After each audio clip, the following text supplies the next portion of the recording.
the bell icon on YouTube and don't miss another update.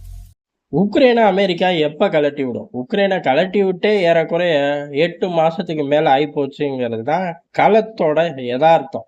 ஆனால் இந்த யதார்த்தத்துக்கு பின்னாடியும் உக்ரைனை முழுசா கலட்டி விடாம வச்சுக்கிட்டு இருக்கிறதுக்கு ஒரே காரணம் தான் இருக்க முடியும். என்ன அப்படின்னா, ரஷ்யாவை இழுத்து விட்டு ஒரு போர்க்களத்திலே உட்கார வைக்கிறது. ஆனால் இதுக்கு பின்னாடி இன்னொரு காரணம் இருக்கு அப்படின்னு சொல்லி அமெரிக்க செனட்டர் பதிவு பண்ணியிருக்கார். ஒருவேளை தேர்தலுக்காக பதிவு பண்ணாரா, இல்ல உண்மையிலேயே அதான் காரணமா அப்படிங்கிறது வரும் நாட்கள்ல தெரிஞ்சு போயிடும். ஆனாலும் அவர் சொன்ன கருத்து அப்படியே அமெரிக்க ஜாதகத்தோட ஒத்து போகுது. அதனால அதை பத்தி நம்ம யோசிக்கவே தேவையில்லை. காரணம் என்ன அப்படின்னா, ஏறக்குறைய 10ல இருந்து 12 ட்ரில்லியன் அளவுக்கு கனிம வளங்கள் உக்ரைன்ல இருக்கு. உக்ரைனை நாங்க கைவிடவே மாட்டோம். அமெரிக்கா செலவு பண்ணி உக்ரைனை தூக்கி விடுறதுக்கு ஒர்த்தான விஷயங்கள் உக்ரைன் மண்ணுக்குள்ள கிடக்கு அப்படின்னு இருக்காரு. இந்த ஒரு ஸ்டேட்மெண்ட் போதுமே. இது பொய் அப்படின்னு சொல்றக்கோ யோசிக்கிறக்கோ யாருமே மாட்டாங்க. ஏன்னா அமெரிக்கா இப்படிப்பட்ட விஷயங்கள்லாம் இல்லாம ஒரு இடத்த பார்க்கவே பார்க்காது. ஏறக்குறைய ஒரு 3 வருஷமா இறங்கி உட்கார்ந்துருக்கு அப்படின்னா இந்த மாதிரி ஏதோ இருக்கிறத திட்டம் போட்டுதான். அது போக இந்த யுத்தம் அமெரிக்கா கைய சுட்டுக்குச்சு, அமெரிக்காவுக்கு பெரிய ஒரு இழப்பு அப்படிலாம் சொல்றாங்க. ஆனா அதெல்லாம் ஒண்ணுமே கிடையாது. காரணம் என்ன அப்படின்னா, ரஷ்யாவோட பிடிச்சு வைக்கப்பட்டது ஏறக்குறைய இப்போதைக்கு எங்க கண்ட்ரோல்லே சுமார் 300 பில்லியனுக்கு மேல இருக்கு. இதோட உண்மையான எண்ணிக்கை அப்படிங்கிறது கணிசமா கூடும். அதை பூரா கொண்டு வந்து உக்ரைனுக்குள்ள பம்ப் பண்ணாலே அமெரிக்கா ஃப்ரீ ஆயிரும் அப்படின்னு இருக்காரு. உண்மையிலேயே அமெரிக்கா ஃப்ரீ ஆயிரும். என்ன, ரஷ்யா குண்டு விழுந்து ஃப்ரீ ஆகும்.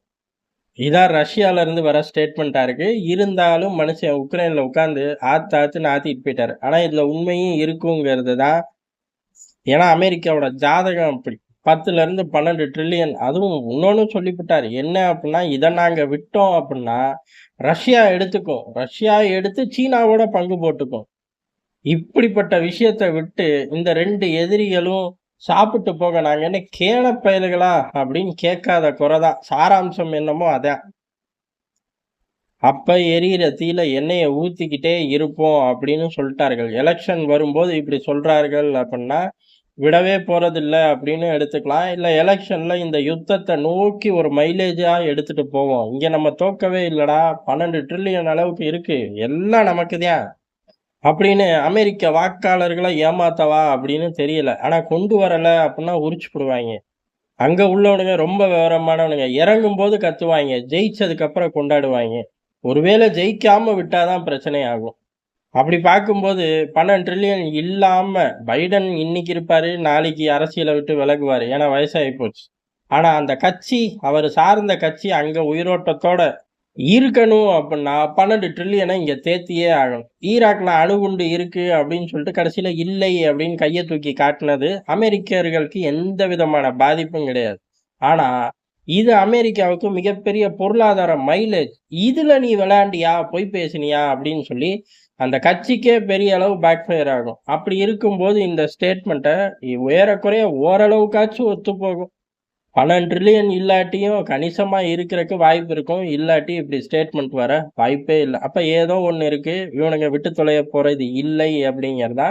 ஆனா ஏதோ குளிர் பிரதேசத்துல கேம்ப் ஃபயர் போட்டு நான் குளிர் காஞ்சிக்கிட்டே இருப்பேன் அப்படின்னு சொன்னா அது பரவாயில்ல. காட்டை கொளுத்தி விட்டுட்டு அப்படியே ஸ்லோவாவே இருக்கும், காடு பத்தி எரியாம நான் பாத்துக்குவேன் அப்படின்னு சொன்னா அது ரொம்ப தவறு. அந்த மாதிரி விஷயம்தான். காரணம் என்ன அப்படின்னா, இப்ப களத்தை ஹீட் பண்றதுக்கு F-16 உள்ளுக்குள்ள கொண்டு வரார்கள்.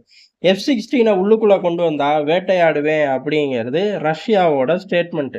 அது கூடயே இன்னொரு ஸ்டேட்மெண்ட்டும் சொல்றார்கள். என்ன அப்படின்னா, F-16 புறப்படுற இடத்துல இருந்து, அதாவது நீ டெலிவரி உக்ரைன்ல கொடுத்ததுக்கு அப்புறம் தாக்குவேன்னு நினைக்காத, ஏறக்குறைய அங்கேயே டெலிவரிக்கு ஏற்பாடாகும் போதே தாக்குறக்கும் அதிக வாய்ப்பு இருக்கு அப்படின்னு இருக்காங்க. அப்படி தாக்குனா நேட்டோ மீது ரஷ்யா தாக்கிருச்சு அப்படிங்கிற பொருள் வரும். அப்படிதான் எடுத்துக்கிட்டு இவர்கள் ரியாக்ட் பண்ணணும். அந்த அளவுக்கு ரஷ்யா இறங்குமா அப்படின்னா யுத்தத்துல எதுவும் சாத்தியம். ரஷ்யா இதோட நிப்பாட்டல. அடுத்த ஒரு ஸ்டேட்மெண்ட்டையும் சொல்றாங்க. F-16 எடுத்துட்டு வந்து களம் மாற போறது கிடையாது.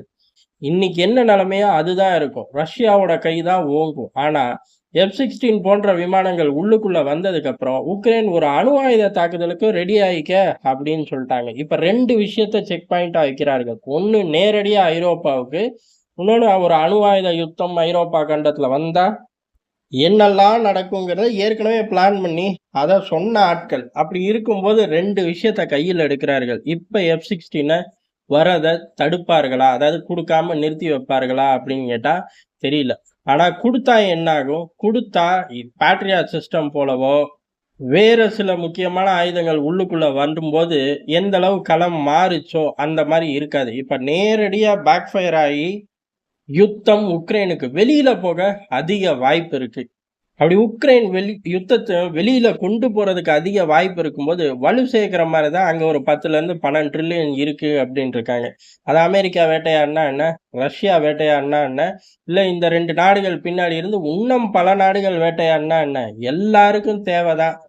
அப்ப யாருமே விட்டுக் குடுக்க போறதில்லை அப்படிங்கிற ஒரு ட்ரிகர உருவாக்கி வச்சுட்டார்கள். அதனால இந்த யுத்தம் முடியுமா அப்படின்னு கேட்டா, இந்த ஸ்டேட்மெண்ட்டுகள்லாம் வந்ததுக்கப்புறம் இந்த யுத்தம் முடியாது. இந்த யுத்தம் ரொம்ப வீரியமா மாறுறக்கு அதிக வாய்ப்பா இருக்கு. அந்த வீரியம் உலகத்துக்கு நன்மையா அப்படின்னு கேட்டா, எந்த ஒரு யுத்தமும் உலகத்துக்கு நன்மை கிடையாது. அப்படி இருக்கும்போது, பல மடங்கு வீரியமான பிளேயர்கள் ஒரு களத்துக்குள்ள நின்னு ஆடுறது அப்படிங்கிறது கட்டாயம் ஏதோ ஒரு பாதிப்ப கிளப்பி விட்டு தான் ஆகும். அந்த பாதிப்பு யாருக்கு சாதகமா போது அப்படிங்கிறத பொறுத்து, அடுத்த பொருளாதாரம் பலம் உள்ள நாடுகளா ஒரு அணி உருவாகும். அது என்ன அப்படிங்கிறதெல்லாம் காலம் தான் உணர்த்தணும். இப்போதைக்கு இந்த யுத்தம் முடியாதுங்கிறது தான் எதார்த்தமான உண்மை.